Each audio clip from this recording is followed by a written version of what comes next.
Hello, everyone, and thank you for tuning in to Otaku Talk. I'm your host, OD.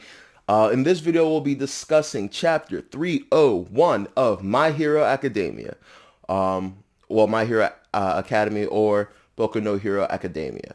So, let's get right into it. I'm excited.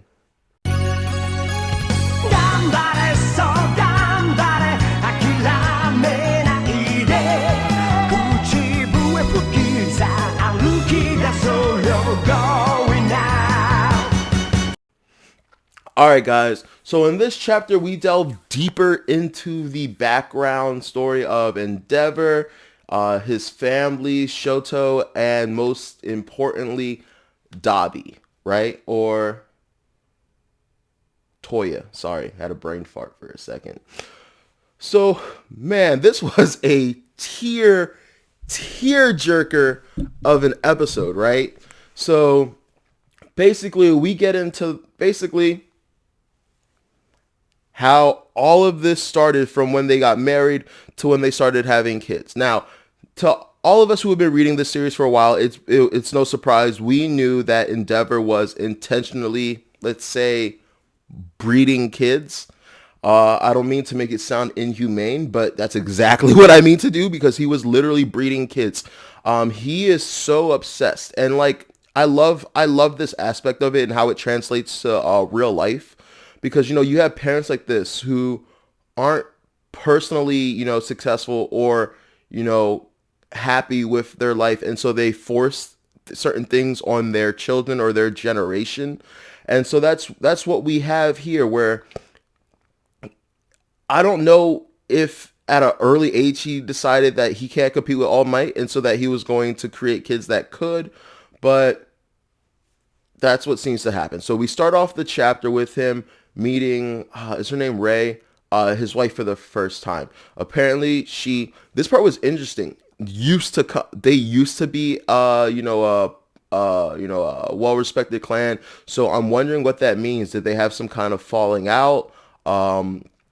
She looked sad. She looked like she didn't really have much of a choice in the matter. So I'm really curious to get more backstory on her side of the family and why she is no longer why they were no longer regarded as like esteemed. But Dad is more than eager to marry off his daughter, especially to Endeavor's family. So we know that like that family is either Endeavor's family is, really highly esteemed, or ever since he took on the mantle of Endeavor, he brought his family to that esteem. I'm thinking it's a combination of both, but we will see. So this chapter brought up something interesting that I hadn't even thought about in this entire series, and the dangers of a quirk-filled society and the dangers of, people with certain quirks, getting married. So, how in modern society, a lot of something that people don't think about till they get married or decide to have children is gene testing, right? Because, you might have something and your spouse might have something that when put together and mixed increases your child's likelihood to have some kind of illness if you guys both have, tracers or carriers for it, right? And it's no different in My Hero. And I feel really bad for Dabi. Not enough. I'm not the kind of person, unless it like there's a really, really good reason to support, villains becoming villains because, oh, your life was hard. Oh, your dad hit you. Oh, blah, blah, blah. So now screw everyone else. Fuck everyone else. No, I'll never like condone that. But I do have a general sense of like what happened. Endeavor being a shitty, abusive father. So like all that's really sad and whatnot. But I don't know, Dabi, you're kind of being OD. Yes, I get that Endeavor pushed you to it. Yes, I get that. I guess is he the eldest? No, I don't think he's not the eldest, but I get that like you were happy because he had been breeding nothing but he'd been trying to breed hybrid kids, and you were like quote unquote technically the first one, and you were what you thought like his dreams would rest upon you. I get that, bro. I feel for you, homie. Like that shit's sad, and no kid should have to go through that. And like I get like wanting to make your family happy. Like I feel like that's something all of us can relate to, and I think the mangaka did a good job with that. But yeah, man. Back to what I was saying about genealogy, there's two things I want to talk about. So I think that's cruel that like not only did he get really strong fire powers, and the fact that they're blue, which blue is the hottest fire next to like white, but white, once you get to white fire, that's like you're almost on plasma levels, right?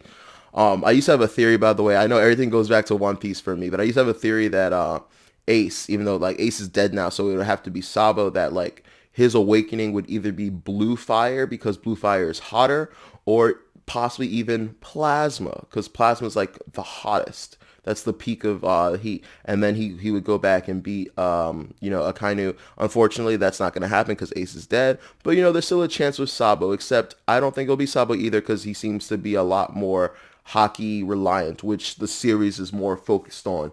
And I want to do a video about that because I'm hearing a lot of people don't like hockey, so I want to do a video about that. Anyway, so it's really cruel. He has really strong fire powers. However, he has the the hybrid mixture didn't mix the way they thought. And like it makes so much sense because obviously, it's people who read manga, read cartoons, were like, oh yeah, mixing things only means the best of both worlds, right? But no, this actually is super plausible. Makes a lot of sense that like, okay, he got the fire making abilities of his father, but from his mom, he got was the resistance to cold temperatures. But that doesn't help me when my power is fire based, because what all it's going to do is continually burn him, which, can you imagine? Like, I've been burnt several times, sometimes from being stupid, sometimes from accident.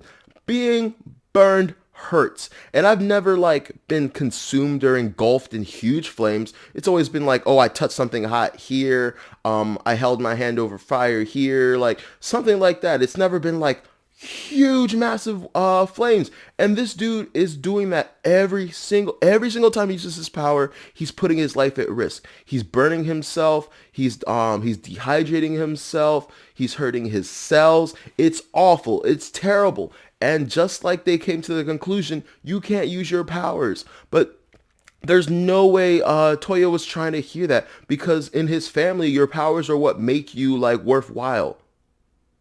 For real. Like, we've seen how Endeavor treats his other kids that aren't Shoto. We've seen it. So Toya knew that like if he didn't get in his father's graces via his powers, he would never be there. His dad would never look up to him. I also think it's interesting how the white and black hair represents the hybridity of the powers. So if you have white hair, it's assumed that you inherited the mom's powers. If you have black hair, it's assumed you inherited the dad's powers. That makes a lot of sense. I took genetics and cell bio, and there's basically something called I'm making up words right now, but let's call it co-genealogy or co-inherited traits. And basically, for example, let's just say if I have blonde hair, I have a 80% chance to have blue eyes, because those traits are typically associated with one another, right? So basically what it means is if one gene is expressed this way, there's a high likelihood that I'll have this other genetic trait, purely because I have this initial trait, because they get inherited together typically. So white hair, basically, if I come from a ice using family and I have a child with white hair, and everyone in my ice quark family has white hair, most likely that person's going to have ice related powers. Same with Endeavor, black hair, fire. I'm going to have fire if I have black hair. Now, I'm oversimplifying it, but you get the gist. So we see that he had white hair, he had black hair and a patch of white. Black hair and a patch of white. I'm actually very curious to know why his hair turned white overall. Is it from stress? Is it from his abilities? Why did it turn white as opposed to black if he's fire based? So I'm curious about that. Another thing I'm really curious about is, how has he survived this long? Like, he's been in so many fights, and we can see currently that like his body is furred. I'm actually really surprised I didn't put two and two together, but what a phenomenal plot twist, from the mangaka that like the reason he like he's covered in burns is because his body can't handle his powers. I think that's super dope. We've heard about quirks before that hurt the user, one for one, but that's not what I was thinking. But as I said it, I was thinking about that. But yeah, it's really sad. And my thing is like there has to be a limit, right? At what point does he kill himself, or like has he found a way to mitigate the damage? Because we haven't really talked about it. Does he just heal up? Is he getting skin grafts? We have no clue. But like, dude, I feel awful for him. I wonder if at the end of this arc, if it'll culminate in his death, or if it'll culminate in some kind of uh, support hero technology that like allows him to use his powers. So that's really something interesting to get into. Something I wanted to mention in this chapter is when Shoto was born, he has, I think, completely white hair, and then he cries, and then instantly has a full half of black hair. I was really curious how that is. Really want to see that in the manga, how that's portrayed, because it looks like he wasn't just born with it. It looks like once the power is activated for the first time or applied, it shows up. I don't know. That was really interesting to me. That was really unique to me. I wonder the exact specifics of how that works. So yeah, great, interesting chapter. Great background. We get more into like the sadness that is their entire family's life. Their entire family's life is just sadness and misery. I'm checking right now the chapter just to make sure I'm not missing out on anything, and it doesn't look like I am. So I'm just going to finish off with this part. It tore my heart that instead of a lot of times you see on television shows, I never experienced this personally, but when a kid is given a new sibling, they're very adamantly against it, right? They're like they're worried that it'll take away their attention, stuff like that. And so this was that case heightened times 1,000, right? Because not only is this a new sibling, and it's the youngest, so we're gonna need to take care of this child the most, but this one has exhibited that it has both fire and ice powers, which to someone like Toya, who was the original hybrid, the original one that thought he was gonna make his father's dreams come true, for him to, I don't know if he heard Endeavor say it, but for him to basically, for Endeavor to take the attitude that he'll never be the one to surpass All Might, and then for him to have a kid that does have the potential to do it, leaves him on the back burner. And Toya knew immediately what was destined for him with the birth of Shoto, and that's why he went out right after, and he's still trying to use his fire powers despite killing himself. And then that's why at the end of the chapter it results in him attacking Shoto, which is very interesting because a lot of us assumed that the burn mark came from Endeavor. A lot of us assume that, right? He's an abusive, shitty father. He probably was probably training Shoto one day, or got mad at Shoto one day and just hit him with fire, right? So according to this, it looks like the burn mark is from Dabi. So we'll get a confirmation on that next chapter, but that's what seems to be the case. I think we all had Zuko on the brain for that one, but I really love how the mangaka is subverting our expectations and changing things, and they're making a lot of sense. So good on you, good job, hero. I really like where the story is going so far. I want to know what's happening with Deku. I miss Deku. I miss the main plot of the story, but this side story I don't mind at all. I've always been one of those people that loves fleshing out of stories and lore, and this is what we're being given right now, so I'm totally for it. So yeah, great chapter once again. That was chapter 301 of My Hero Academia. What do you think's gonna happen in the next chapter? I think the next chapter will be the end of the flashback. We'll probably see Dabi injure him. We'll probably see how they punish him. They probably send him away somewhere, probably lock him up, probably send him to go get help, send him to some kind of psychiatric facility. Maybe that's where he meets some of these other villains and gets in touch with them. And then we'll cut back to everyone at the hospital talking or something like that. And then hopefully the chapter after that, we get back to finding out what's happening with Deku and what's happening with the rest of the students in the world. So yeah, I'll leave off with that. What did you guys, so my 3 questions to close off this video are, what did you guys think about the chapter? Did you like it? Are you not a fan of flashbacks? What do you think is going to happen with Deku when we get back to the main plot of the story?